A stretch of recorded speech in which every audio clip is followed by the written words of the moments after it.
అందరికీ నమస్కారం. ఈ వీడియోలో మనం సర్పవరంలో వెలిసిన శ్రీ భావనారాయణ స్వామి ఆలయ విశేషాలను తెలుసుకుందాము. మేమైతే వైజాగ్ నుంచి ట్రైన్లో సామర్లకోట వెళ్ళాము. సామర్లకోట బస్ స్టాండ్ బయట మనకి షేర్ ఆటోస్ అవైలబుల్ ఉన్నాయన్నమాట. డైరెక్ట్ ఈ టెంపుల్కి తీసుకెళ్తారు. 50 రూపీస్ ముందే మాట్లాడుకున్నాము, ఒక పర్సన్కి 50 రూపీస్ అని. లేదు బస్ స్టాండ్ నుంచి కాకినాడ వెళ్ళి కాకినాడ నుంచి కూడా దగ్గర ఈ టెంపుల్. సామర్లకోట బస్ స్టాండ్ నుంచి ఒక 10 కిలోమీటర్స్ వస్తే కాకినాడ నుంచి 3 కిలోమీటర్స్ డిస్టెన్స్ ఉంటుంది ఈ టెంపుల్కి. ఇది చాలా పురాతనమైన టెంపుల్. ఆంధ్రప్రదేశ్లో మొత్తం 5 భావనారాయణ క్షేత్రాలు ఉన్నాయి. అందులో ఇది కూడా ఒకటి అన్నమాట. సర్పవరం శ్రీ రాజ్యలక్ష్మి సమేత భావనారాయణ స్వామి వారి ఆలయం. ఫస్ట్ టెంపుల్ టైమింగ్స్ విషయానికి వస్తే మార్నింగ్ 5 నుంచి ఆఫ్టర్నూన్ 12:30 వరకు ఉంటుంది. తర్వాత మళ్ళీ దర్శనాలు ఈవినింగ్ 5 నుంచి నైట్ 9 వరకు. నార్మల్ డేస్లో ఇవన్నమాట దర్శనం టైమింగ్స్. ఏదైనా ప్రత్యేక ఉత్సవాలు జరిగేటప్పుడు ఈ సమయాల్లో మార్పులు ఉండొచ్చు, గమనించగలరు. ఈ ఆలయంలో స్వామివారు మనకు 3 రూపాల్లో దర్శనమిస్తారు. గర్భాలయంలో ఉండే మూల విరాట్టు భావనారాయణ స్వామి, అలానే నారదుడికి దర్శనం ఇచ్చినటువంటి మూర్తి పాతాళ భావనారాయణ స్వామి.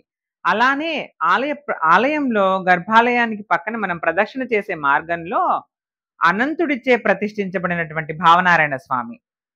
సో టోటల్ గా 3 భావనారాయణ స్వామి రూపాలు ఉన్నాయన్నమాట ఇదే ఆలయంలో.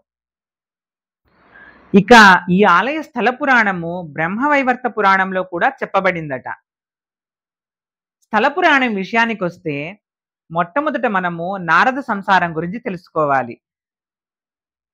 ఒకసారి బ్రహ్మలోకంలో దేవతలందరూ ఒక సభలో పాల్గొన్నారు బ్రహ్మలోకంలో. అప్పుడు నారదుడు అక్కడ ఉండి తను విష్ణుమాయకు లోను కాను అని గర్వంతో అంటాడనమాట. అంటే నేను త్రిలోక సంచారిని, ఎప్పుడూ నారాయణ నామస్మరణ చేస్తూ ఉంటాను కదా, నేనైతే ఎప్పుడు విష్ణుమాయకు లోను కాను అని అంటారు నారదుల వారు. అలా అన్న తర్వాత ఒకసారి భూలోకానికి వస్తారన్నమాట. అలా వచ్చినప్పుడు విష్ణుమాయ వలన ఆయనకు ఒక సరస్సు అనేది కనిపిస్తుంది. ఆ సరస్సులో దిగి స్నానం చేయగానే నారదుల వారికి పురుష రూపం పోయి స్త్రీ రూపం వస్తుందన్నమాట. స్త్రీ రూపంతో ఉన్న నారదుల వారు అక్కడక్కడే ఆ సరస్సు చుట్టూ ఉంటారన్నమాట. ఆ సరస్సు చుట్టూ తిరుగుతూ ఉంటారు. అప్పుడు ఈ సరస్సు ఉన్న ప్రాంతానికి దగ్గరలో ఉన్న రాజ్యము పిఠాపురం, పీఠికాపురి రాజ్యానికి ఎవరైతే రాజు ఉంటారో ఆ రాజు వచ్చి ఈ స్త్రీని గమనిస్తాడు, వివరాలు అడుగుతాడు. అయితే తనకున్న జ్ఞానం మొత్తం పోతుంది కదా సరస్సులో స్నానం చేశాక. అప్పుడు ఆ స్త్రీ రూపంలో ఉన్న నారదుల వారు ఏమీ చెప్పలేకపోతారు. అప్పుడు ఆ స్త్రీని ఇష్టపడి ఆ పిఠాపురం మహారాజా వారు వివాహం చేసుకుంటారన్నమాట. ఇది మొత్తం విష్ణుమాయలో భాగం కాబట్టి నారదుల వారు కూడా దానికి అంగీకరిస్తారు. అలా వెళ్ళిన తర్వాత వాళ్ళిద్దరూ వివాహమైన తర్వాత వాళ్ళిద్దరికీ 60 మంది సంతానం కలుగుతుంది. ఈ 60 మంది సంతానం కూడా మనకు తెలుగులో ఏవైతే సంవత్సరాల పేర్లు ఉంటాయో ప్రభవ, విభవ, ఈ పేర్లు ఉంటాయి కదా, ఈ 60 మంది పేర్లు వాళ్ళ ద్వారా వచ్చినవే అని చెప్తారన్నమాట. ఇలా కాలము సాగుతూ ఉంటుంది. విష్ణు అనుకుంటాడు నారదుడు సుఖలాలసలో, ఈ భోగలాలసలో పడి ఇప్పటికి కూడా భగవంతుడి గురించి తను తెలుసుకోలేదు అనేసి కొన్ని కష్టాలను కలిగిద్దామని చెప్పి పక్క రాజ్యంతో యుద్ధాన్ని సృష్టిస్తాడనమాట ఈ పిఠాపురం రాజుకి. ఆ యుద్ధంలో రాజుగారు, తన పుత్రులు మొత్తం మరణిస్తారు. అది చూసి స్త్రీ రూపంలో ఉన్న నారదుల వారు శోకిస్తూ ఉంటారన్నమాట.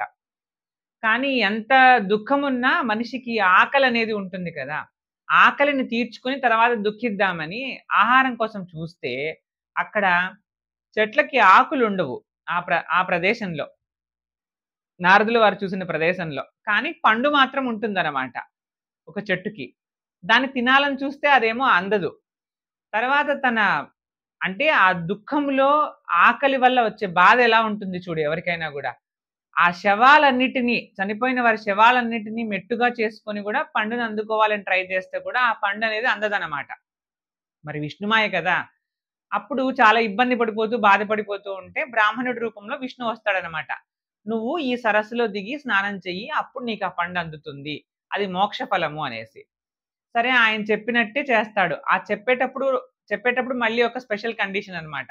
నువ్వు నీ ఎడమ చెయ్యి అనేది మునగకుండా పైకి అలా పెట్టుకొని 3 సార్లు మునుగు సరస్సులో స్నానం చెయ్యి అని. అలానే చేస్తారు. 3 సార్లు మునక వేస్తారు. ఎడమ చెయ్యి అనేది పైకే పెట్టుకుంటాడన్నమాట. 3 సార్లు మునక వేసిన తర్వాత నారదుల వారికి స్త్రీ రూపం పోయి పురుష రూపం వచ్చేస్తుంది.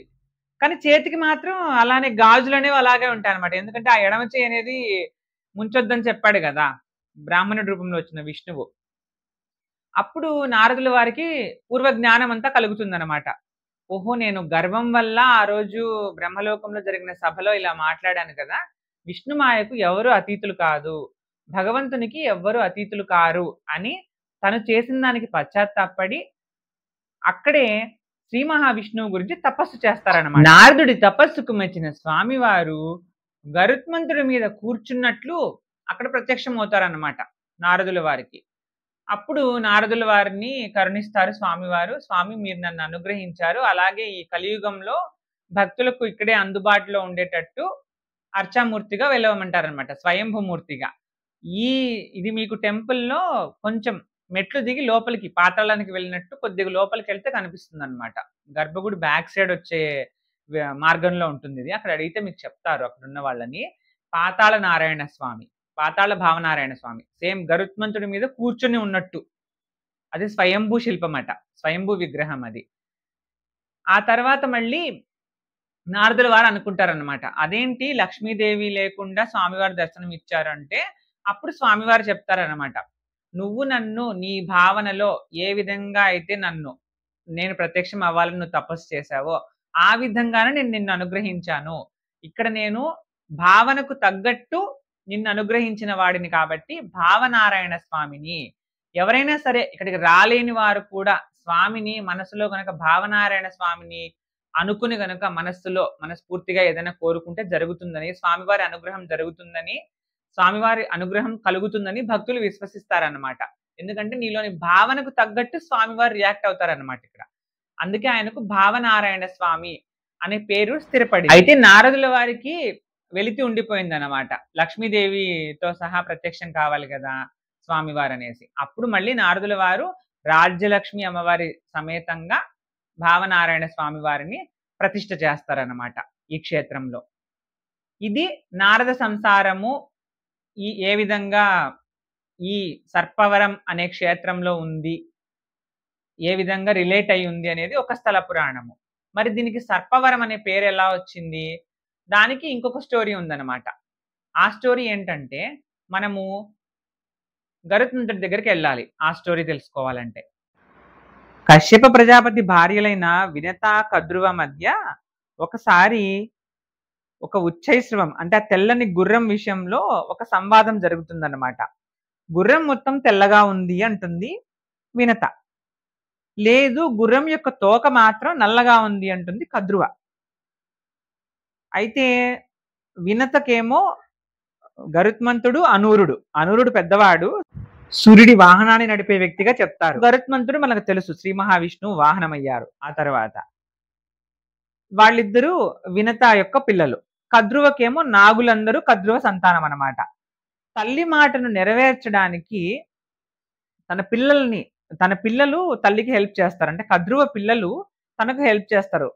ఎందుకంటే ఈ ఉచ్చైశ్రవం ఆ తెల్లని గుర్రము మొత్తం గనక తెల్లగా ఉంటే కద్రువ వచ్చి వినతకు దాస్యం చేయాలి. లేదు ఆ తోక మాత్రం నల్లగా ఉంది అని ప్రూవ్ అయిందంటే వినత అంటే గరుత్మంతుడి తల్లి వినత కద్రువకు దాస్యం చేయాలన్నమాట. ఇది కండిషన్ వాళ్ళు అనుకుంటారు. అప్పుడు కర్కోటకుడి సర్పం వెళ్ళి గుర్రం యొక్క తోకకు చుట్టుకుంటాడు అనమాట, నల్లగా కనిపించడానికి ఆ తోక కదా. అప్పుడు కద్రువ అంటుంది, చూసావా వినత నేను చెప్పినట్టే గుర్రం యొక్క తోక నల్లగా ఉంది, నువ్వేమో మొత్తం తెల్లగుందన్నావు, తోక కూడా గుర్రానికి, నువ్వు నాకు దాస్యం చేయాలి, ఇప్పుడు నువ్వు నా దాసివి అంటుంది కద్రువ. మరి ఇచ్చిన మాట కట్టుబడాలి కదా వినత. ఆ ధర్మం ప్రకారం దాస్యం చేస్తూ ఉంటుంది. ఆ తర్వాత అయితే వినత ఈ విధంగా ఎందుకు తను దాస్యం చేయాల్సొస్తుంది అంటే, కశ్యప మహర్షి ద్వారా ఇద్దరు సంతాన భాగ్యాన్ని పొందుతారన్నమాట. అయితే వినత మాత్రము తన 2 అండాలను నేతికుండల్లో భద్రపరిచి ఉంచినప్పుడు, కద్రువుకు ఒక సైడేమో తను భద్రపరిచి ఉంచిన అండాల నుంచి నాగులు జన్మిస్తూ ఉంటారు. అది చూసి వినతకు తొందర ఎక్కువవుతుంది. ఏ విధంగా తనకు ఇంకా పుట్టడం లేదు అనేసి ఒక అండాన్ని పగలగొడుతుందన్నమాట. అప్పుడు అనూరుడు అంటే ఊరువులు తొడలు లేకుండా అనూరుడు ఉద్భవిస్తాడనమాట. అప్పుడు తను తొందరపడి ఈ విధంగా నువ్వు చేశావమ్మా అనేసి తల్లిని శపిస్తాడు. నువ్వు దాస్యం చేయాల్సొస్తుంది నీ సవతికి అని. అంటే కద్రువకు. రెండో అండాన్ని మాత్రం నువ్వు పగలగొట్టకు. ఎంతైనా తల్లి గదా! శపించినా దానికి మార్గం గూడా చెప్తాడు పాజిటివ్‌గా ఉండేటట్టు. రెండో అండాన్ని నువ్వు పగలగొట్టకుండా ఉండు. అందులోంచి నీకొక మహావీరుడు అనేవాడు ఉద్భవిస్తాడు. అతను నీ దాస్యం నుంచి నిన్ను విడిపిస్తాడు అని. ఈ ఈ ఈ కథ మనకి ఎందుకు వినత దాస్యం చేయాల్సొస్తుంది. దాని బ్యాక్ స్టోరీ అన్నమాట ఇది. అనూరుడి శాపం వల్ల వినత దాస్యం చేయాల్సొస్తుంది సవతికి అనేసి తరువాత ఆ రెండో అండము నుంచి మహావీరుడైనటువంటి గరుత్మంతుడు ఉద్భవించడము, తల్లి శాపాన్ని గురించి తెలుసుకొని శాప విమోచన తల్లి శాపము తర్వాత దాని వల్ల కలిగిన దాస్యము నుండి తల్లిని విడిపిస్తాడనమాట. ఆ తర్వాత దాస్యం నుంచి విముక్తి చేయడానికి తల్లిని అమృత భాండాన్ని తీసుకురావడము అదంతా మనకు వేరే స్టోరీలో వెళ్ళిపోతుంది. అయితే ఇక్కడ ఏం జరిగి ఉంటుందంటే కద్రువ ఆ తెల్లని గుర్రం యొక్క తోకను మీరు నల్లగా మార్చండి దానికి అతుక్కొని అంటే నాగులందరూ వినరు.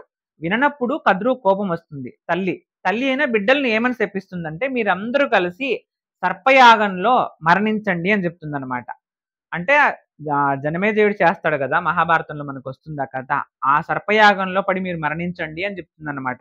తల్లి శాపమిస్తుంది నాగులకు. ఈ శాపం గురించి బాధపడతాడు. ఆదిశేషు యొక్క స్వరూపం అన్నమాట అనంతుడు. ఆ అనంతుడు ఈ శాపం గురించి చింతిస్తూ ఉంటే నారదుడు కనిపిస్తాడు.